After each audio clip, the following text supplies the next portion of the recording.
Waktu umur 12 tahun, kan beliau dari umur 8 tahun sampai menikah kan tinggal sama Abu Talib.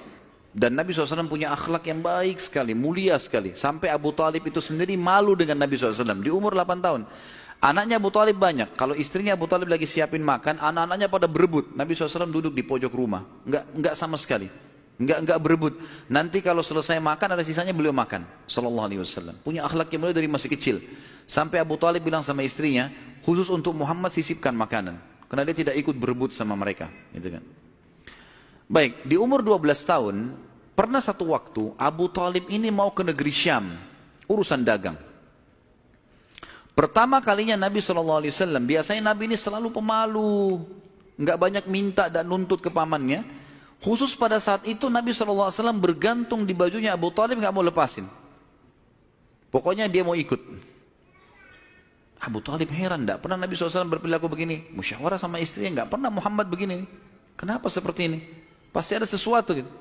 Maka setelah musyawarah, kayaknya dibawa aja deh. Dibawalah ke negeri Syam. Pergilah Nabi SAW bersama dengan Abu Talib dan kafilahnya.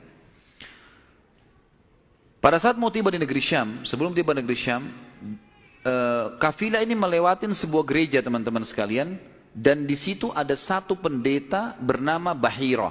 Dan ini riwayat Bukhari Muslim menceritakan masalah itu ya. Dan sampai sekarang di negeri Syam masih ada puing-puingnya gerejanya Bahira ini. Pada saat itu di zaman Nabi SAW ada gereja ini dan sampai sekarang masih ada sisa puingnya. Saya pernah lihat cuplikannya sendiri, ada sisa puingnya di negeri Syam. Tempatnya di Syria ya. Kemudian teman-teman sekalian, pada saat melewatin kafilah ini melewatin gereja, si Bahira ini kepala pendeta di gereja itu memang lagi nunggu informasi tentang Nabi terakhir nih. Dia ngeliat-liat di jendela gerejanya, setiap kafilah lewat dilihat sama dia, terutama yang dari Jazirah Arab. Secara kebetulan dengan hikmah ilahi lewat kafilahnya Abu Talib, dan kafilah ini agak berbeda dengan yang lainnya. Kafilah itu berarti 3 unta ke atas ya, baru dinamakan kafilah. 3 ekor unta ke atas baru dinamakan kafilah.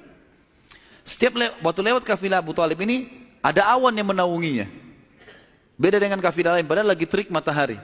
Dan tidak sengaja kafilah Abu Talib istirahat di sebelah gereja dan ada pohon-pohon kurma yang berderet, itu semuanya seperti menundukkan daun-daunnya ke kafilah itu. Pendeta ini perhatikan. Kafilah tanya ini, kirim satu orang, tanya mereka kafilah dari mana nih? Jawabannya dari Jazirah Arab. Dari mana? Dari kota Mekah. Kata Bahira, hidangkan makanan sebaik mungkin di gereja, undang semua kafilah ini masuk makan. Diundanglah. Mereka cerita masuklah mereka untuk makan, dan pada saat satu kafilah ini masuk, yang ditinggalkan di situ hanya Nabi SAW. Nabi nggak boleh masuk karena tradisi orang Arab dulu aib kalau anak kecil ikut makan. Nanti selesai orang tua makan baru makan. Tapi ini tradisi jahiliyah. Kalau sekarang antum lakukan, antum juga jahiliyah. Makan, kasih anak-anak makan. Kenapa harus disendirikan? Mungkin dia lapar, kesian. Baiklah. Waktu lagi makan, Bahira ini memperhatikan satu persatu orang-orang Quraisy ini. Wajahnya. Karena mereka tahu cirinya Nabi terakhir. Alisnya, wajahnya, mukanya, kulitnya, jalur nasabnya, semua jelas. Tidak semua, tidak ada tanda-tanda kenabiannya. Ini mukanya muka biasa semua.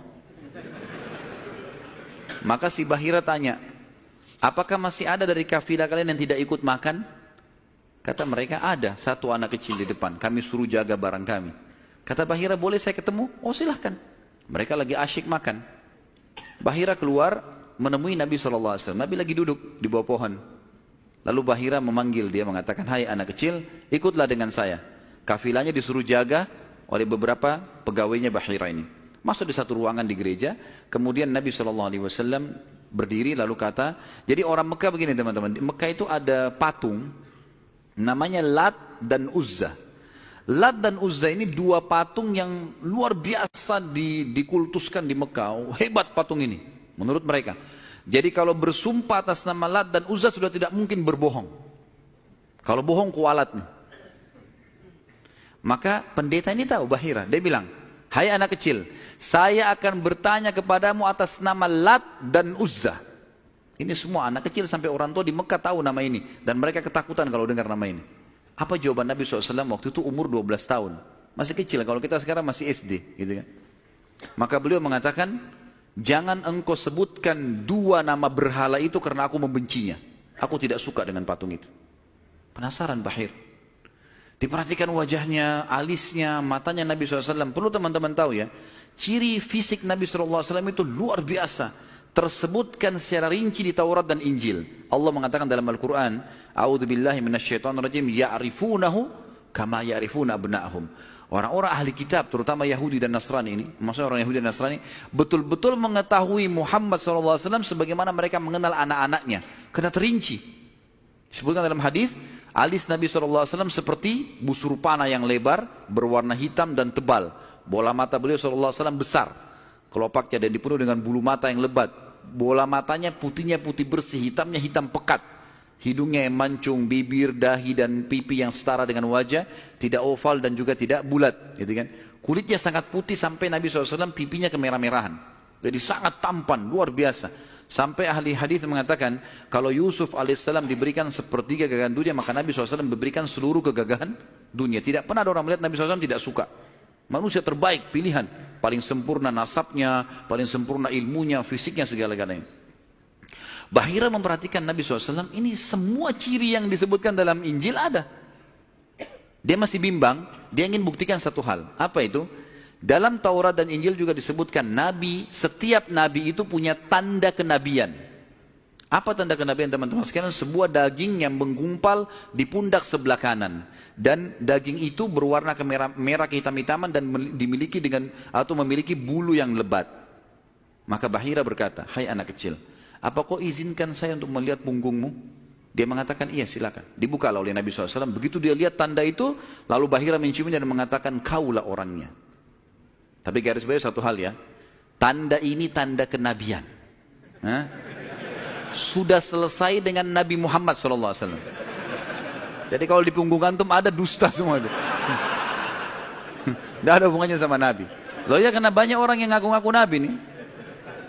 Kata Nabi SAW akan datang 50 dajjal, pendusta. Setelah aku meninggal, mengaku semuanya Nabi. Mereka semua pendusta, aku penutup para Nabi dan Rasul. Gitu kan? Karena ada orang mengaku gitu. Jadi ini khas untuk Nabi-Nabi dan sudah ditutup dengan Nabi Muhammad SAW. Sudah habis ceritanya. Nah, jadi kalau ada yang gumpal-gumpal itu daging numpang aja.